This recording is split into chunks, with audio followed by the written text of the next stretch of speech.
प्रदेश की खबर देखने के लिए बने रहिए हमारे चैनल ABN न्यूज़ 28 के साथ।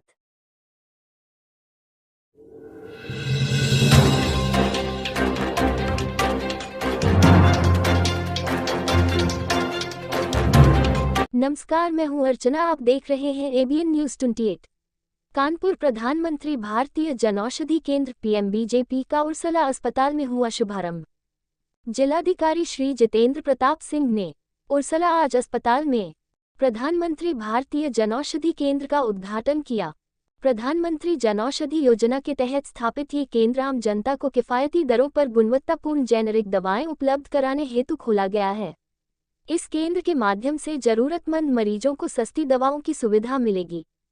इस अवसर पर जिलाधिकारी ने कहा कि प्रधानमंत्री जनौषधि केंद्र आम जनमानस को सस्ती और गुणवत्तापूर्ण दवाएं उपलब्ध कराने में एक मील का पत्थर साबित होगा। सरकार की यह पहल स्वास्थ्य क्षेत्र में एक बड़ा कदम है। आम जनता को किफायती दरों पर गुणवत्तापूर्ण जेनेरिक दवाइयां उपलब्ध कराना, स्वास्थ्य सेवाओं को सुलभ बनाना, विशेषकर गरीब और मध्यम वर्ग के लिए महंगी ब्रांडेड दवाइयों का विकल्प। मार्केट में जो दवाइयां 150 रुपये में मिलती हैं, वही जेनेरिक दवाइयां 30-40 रुपये में जनौषधि केंद्रों पर आसानी से उपलब्ध होती हैं। साथ ही जेनेरिक और ब्रांडेड दवाइयों में सॉल्ट औषधि का मूल घटक एक ही होता है, यानी चाहे दवा का नाम कुछ भी हो, गुणवत्ता और प्रभाव एक जैसा होता है। बड़ी कंपनियां ब्रांड नेम का उपयोग कर कीमतें बढ़ा देती हैं, लेकिन पेटेंट समाप्त होने पर कोई भी कंपनी वही दवा बना सकती है। साथ ही कई कंपनियां एक ही फैक्ट्री से दवाइयां बनवाती हैं, एक ब्रांडेड नाम से और दूसरी जेनेरिक नाम से। जनपद में 17 स्थानों पर केंद्र खोले गए हैं। इससे अधिक लोगों को इसका लाभ मिलेगा। सभी दवाओं की क्वालिटी कंट्रोल और क्वालिटी एश्योरेंस की प्रक्रिया सरकार द्वारा सुनिश्चित की जाती है। आप देख रहे हैं ABN न्यूज़ 28। संवाददाता अभय यादव।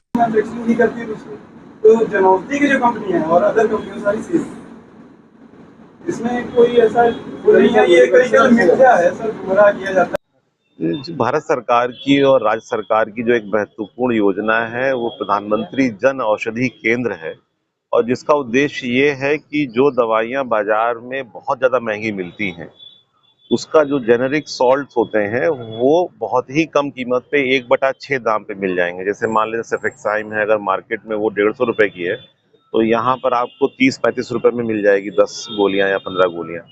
और जो बड़ी कंपनियां हैं वो उसका यूज करती हैं अपने प्रॉफिट को बढ़ाने के लिए, परंतु जब उनके पेटेंट की अवधि समाप्त हो जाती है तो कोई भी कंपनी उस सॉल्ट को बना सकती है।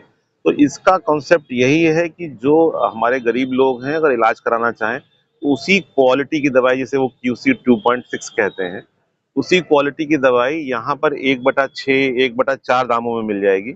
और अगर वो बड़ी नामी गिरामी कंपनियों के ब्रांड नेम से खरीदते हैं तो वो महंगी मिलती हैं।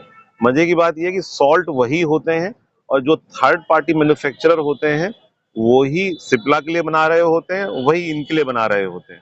तो बेसिकली सेम दवाइयां हैं, और ये कॉन्सेप्ट है कि हमें सस्ते दाम पे मिले। जनपद में 17 जगहों पर ये एक नई कंपनी को कॉन्ट्रैक्ट मिला है साचीज के द्वारा। उसी क्रम में मेरे द्वारा आज यहाँ उर्सला में इसका उद्घाटन किया गया। ना आई बिलीव कि इलाज भी लोगों का हो सकेगा और कम कीमत पर हो सकेगा।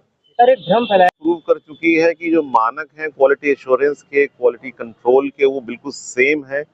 उसी सॉल्ट का नाम चाहे राम रख दीजिए चाहे श्याम रख दीजिए, तो वो उससे कोई फर्क नहीं पड़ता, सॉल्ट सेम ही है। जैसे ईश्वर एक है, किसी भी नाम से जाना जाए, तो सॉल्ट तो वही है, उसे किसी भी ब्रांड नेम से जाना जाए। तो बेसिकली सेम दवाइयां हैं। मेडिकल फ्रेटर्निटी ने इसको रिसर्च करके अप्रूव किया है। हम लोग उर्सला अस्पताल में खड़े हैं तो गवर्नमेंट का अप्रूवल है, क्वालिटी चेक है, जो हमारे कंट्रोलर ऑफ ड्रग्स हैं उनके द्वारा वेरिफिकेशंस होते हैं, तो उसकी एफिकेसी में, एफिशिएंसी में कोई कमी नहीं है बड़े नामों की तुलना में। हमारे चैनल को लाइक करें और सब्सक्राइब करना ना भूलें।